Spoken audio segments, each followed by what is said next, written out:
Halo, sekarang aku mau lanjutkan diskusi tentang perspektif dalam ekonomi politik global. Jadi aku mau share komparasi ketiga perspektif yang nasionalis, liberalis, dan juga strukturalis. Bagaimana ketiga perspektif ini bisa melihat gitu ya fenomena ekonomi politik internasional.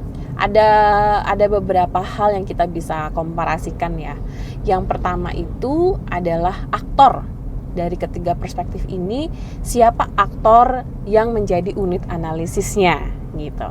Kalau nasionalis itu tentu atau merkantilis gitu ya, tentu melihat aktor negara itu sebagai aktor utama dalam ekonomi politik internasional gitu ya. Jadi kalau nasionalis ini biasanya kalau melakukan riset, Anda pakai perspektif nasionalis, maka unit analisisnya adalah negara, melihat kebijakan negara seperti apa, respons negara seperti apa gitu ya, apa posisi negara terhadap isu ekspor impor, terhadap isu investasi seperti apa itu. Kalau liberalis, dia akan melihat unit analisisnya itu adalah individu gitu ya. Jadi yang dilihat itu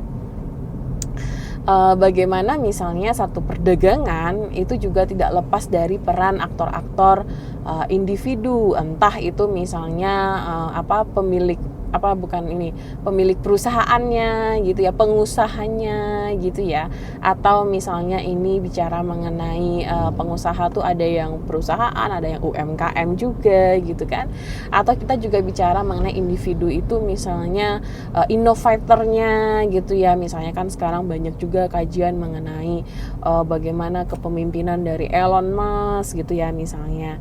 Nah ini pandangan dari liberalis itu akan fokusnya unit analisisnya pada individu-individu. Lalu yang strukturalis itu tentu unit analisisnya itu fokus pada kelas sosial gitu ya. Karena strukturalis ini melihat bahwa ekonomi politik global ini tidak lepas dari perseteruan antara kelas pemilik modal dan kelas pekerja. Sehingga kalau kita pakai pandangan strukturalis, yang kita ingin lihat adalah siapa pemilik modalnya, bagaimana peran pemilik modal, apa kebijakan pemilik modal ini, dan apa perjuangan yang dimiliki oleh kelas pekerja gitu ya, apa struggle yang dihadapi oleh kelas pekerja gitu. Nah itu secara aktor.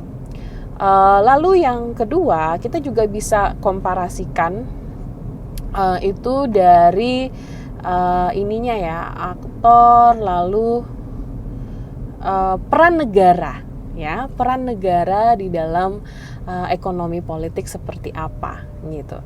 Nah, kalau di nasionalis tentu menurut mereka negara itu menjadi aktor utama gitu kan, unit analisisnya aja negara. Jadi mereka akan melihat, perspektif nasionalis ini akan melihat negara itu memiliki peran paling penting gitu ya dalam membuat kebijakan, dalam menentukan arah kebijakan gitu, peran negara. Sementara kalau liberalis itu melihat bahwa peran negara itu harus dipisahkan gitu ya antara kebijakan dan pasar. Jadi harus dipisah sehingga negara itu cukup mengatur ya, menjadi regulator, menentukan kebijakan-kebijakan yang bisa memudahkan transaksi pasar gitu. Lalu yang ketiga, strukturalis, bagaimana dia melihat peran negara. Nah, ini termasuk yang kritis gitu ya, melihat negara itu berperan untuk mendukung kelompok pemilik modal gitu ya. Jadi karena lagi-lagi strukturalis itu kan melihat unit analisisnya dua ya, pemilik modal dan kelas pekerja. Nah dalam hal ini negara kalau menurut pandangan strukturalis berpihak pada kelas pemilik modal untuk tujuan mengeksploitasi kelas pekerja. Karena balik lagi kalau dalam strukturalis mereka melihat exchange value itu selalu di bawah use value, atau upah yang diberikan kepada pekerja itu selalu lebih rendah dibandingkan dengan pekerjaan yang dilakukan oleh si pekerja itu sendiri. Nah, itu yang kedua. Terus komparasi yang ketiga itu adalah bentuk hubungan antar negara. Bagaimana ketiga perspektif ini melihatnya? Kalau perspektif nasionalis akan melihat bahwa hubungan antar negara itu selalu konfliktual. Kenapa? Karena setiap negara itu punya kepentingan untuk memaksimalkan wealth-nya, memaksimalkan keuntungan dari negaranya sendiri. Kalau berdagang itu harus profit. Nah, tentu kan kalau semuanya mau profit, nggak ada yang mau rugi gitu kan. Jadi sehingga menyebabkan kalau menurut perspektif nasionalis, interaksi antar negara dalam ekonomi politik internasional itu bersifat konfliktual, selalu berseteru. Sementara di satu sisi yang lain, liberalis itu akan melihat bahwa hubungan antar negara itu bersifat harmonius gitu ya. Karena bayangan perspektif liberalis ini, negara itu saling berdagang bukan hanya untuk untung rugi, tapi negara itu saling berdagang karena efisiensi atau membuat semacam comparative advantage. Ketika negaraku lebih cocok memproduksi barang A, negaramu lebih cocok produksi barang B, ya udah kita tukar-tukaran gitu ya. Jadi realita yang dibayangkan oleh perspektif liberalis ini melihat setiap negara di dunia ini memiliki interaksi yang sifatnya harmoni gitu ya. Nah, sementara yang ketiga, strukturalis itu akan melihat relasi antar negara itu bersifat eksploitatif begitu. Jadi ada pembagian kelas antar negara, ada negara-negara yang boleh dikatakan dominan gitu ya, menjadi pemilik modal dan melakukan eksploitasi pada negara-negara yang mungkin hanya yang memiliki banyak pekerja begitu ya, sehingga bentuk relasi antar satu negara yang dominan dengan negara yang subdominan ini menjadi eksploitatif. Jadi yang dominan mendominasi yang subdominan ini. Nah, itu yang ketiga komparasinya.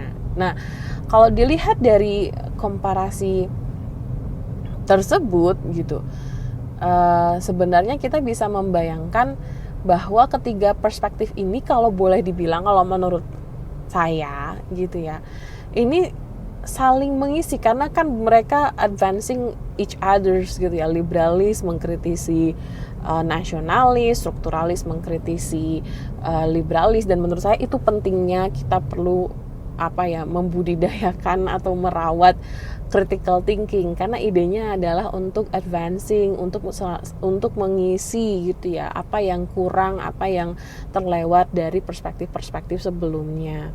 Nah, lalu kalau misalnya ditanya kalau Mbak Nana perspektifnya apa gitu, kalau buat saya tuh yang penting perspektif manapun itu kita pilih, tapi yang lebih penting itu bagaimana kita bisa konsisten memakai perspektif itu dalam sebuah analisis penelitian gitu ya. Karena seringkali yang saya temukan di lapangan atau ketika membaca paper teman-teman mahasiswa itu logikanya gitu ya sering campur-campur.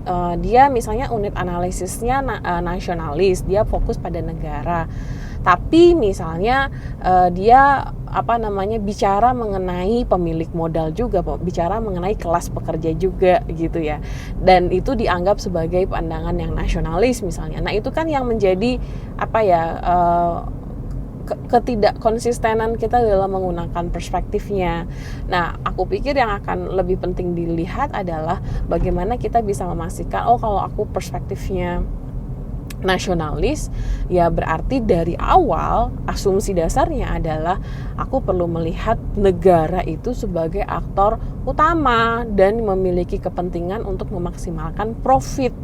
Sehingga kalau aku bicara mengenai kerjasama internasional, bukan lagi idenya bagaimana membuat hubungannya lebih harmonis, tapi hubungannya adalah bagaimana supaya negara saya gitu ya mendapatkan profit sebanyak mungkin gitu. Kalau misalnya kita lihat ya dari kacamata yang nasionalis.